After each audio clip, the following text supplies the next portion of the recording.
All right, guys, I just about ready to start assembly on our Waffle engine. Was kind of sitting here, and I always get a little bit nervous when I put an engine together, just because I want it to do well. I don't want to make any stupid mistakes and stuff like that. So you can only control so much.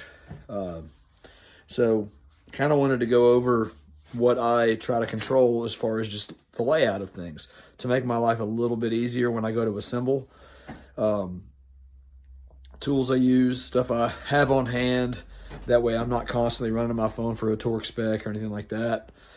Getting caught up in messages with customers then and forgetting where I was, forgetting to torque a bolt, all those things are possible, and so try to do my best to not do that. So I wanted to go over with you guys how you can be successful if you're building your own engine. Hopefully we supplied you the parts, and if we did, I'll link you to this video so you guys have that.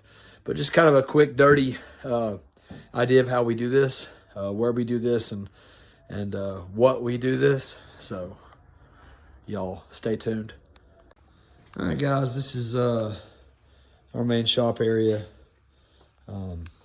If you teleport back here into the back room, we've got this place we call the kind of clean room. It's kind of a mess right now. It stays pretty much this way. Stuff getting tore down for disassembly. I had gear sets trying to make sure everything was right for a transmission we're building over here. More transmission work, blah, blah, blah. But if you look back here, I've got all kinds of tacky stuff on the wall. It just looks like a mess, right? There's got to be a reason to the mess, though. So we head into the clean room. You'll notice that it's not super stellar clean, but it is remote from everybody else. I'm really the only human that ever comes back here. So you can see we've got everything laid out here. We've got the customers. Well, I guess this is our Waffle Block, so we've got it laid out here. Let me clean this camera a little bit, guys. You guys get to see my shirt. Anyway, there we go. This thing is perfect circle sleeved. I believe those are the Ramey sleeves. We've got it cleaned up and on the stand. We've got all of our parts here cleaned up and laid out. Speed Factory rods. We've got the upgraded pins in the Wascos. 81 mil Wascos for this thing. Block is O-ringed. Check that out. Block is O-ring. We're using copper O-rings in it. So anyway, we laid everything out here, guys.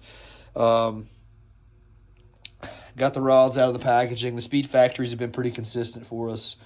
They come with this terrible paper on them that likes to tear and leave flakes all over them, so I always disassemble, pull them out of the bags, clean them up in our cleaning tank. If you don't have a cleaning tank, you're completely fine to use.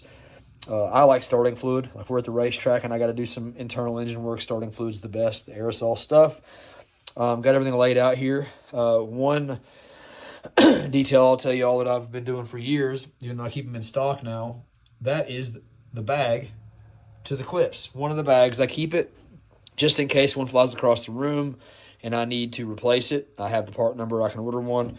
If not, I am digging in my overly full trash can. That sucks. So anyway, I lay everything out. Top ring, second ring, blah, blah, blah. Got everything. I'll actually slide the pins in their boss there because I have a pretty good idea of what it should feel like. I've never had a Speed Factory rod need machine work like that. I have had lots of Eagles that the pin wouldn't even go in. I have had several other brands that are cheap knockoffs, Chinese stuff, which, let's get into it real quick. Most likely, they're all from China, and there's just better machine work going on here, better finishing. They definitely package them up and make sure the weights are the same and stuff. So anyway, lay everything out, make it nice and pretty.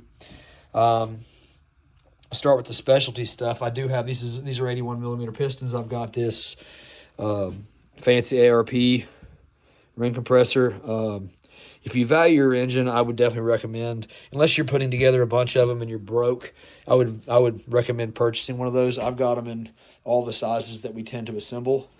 Laid out the bearings here. I've made this little tool to assist with the piston clips. That way we don't gall the pistons up and, you know, make them disgusting.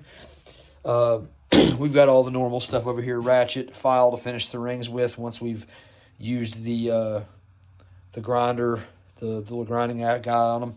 Feeler gauges, torque wrench. I've got all of my 12 points that are the common ones I use on this same bar.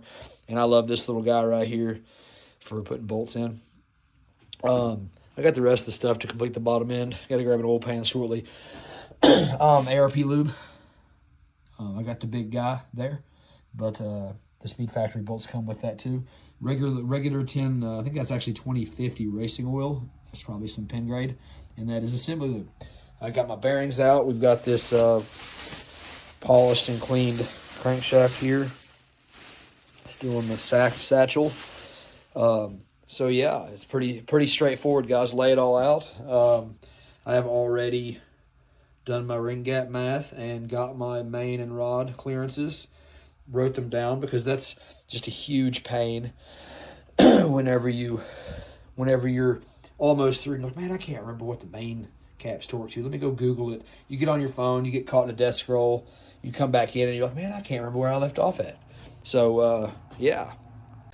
So that's really about it, guys. As far as assembling the bottom end goes, it's pretty simple. Lay it all out, keep it clean. I use a fresh piece of cardboard. I can write on it, and I don't know, it just seems nice. Makes for a nice flat surface to work on, not a dirty old table or anything like that. I don't have any ball or stainless tables or anything like that back here, so cardboard works well for me.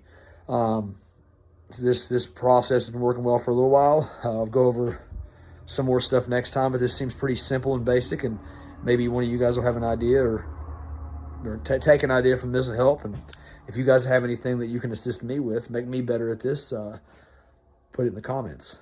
Appreciate you guys. Short video. I hope you weren't looking for some rocket science, because there isn't any. Just trying to be, I stay pretty unorganized most of the time, but when it comes to stuff like this, I get some pretty good nerves, and I want to make sure I do the best job I can, and laying everything out well and have everything ready, you know, plays a huge role. So anyway, y'all have a good day.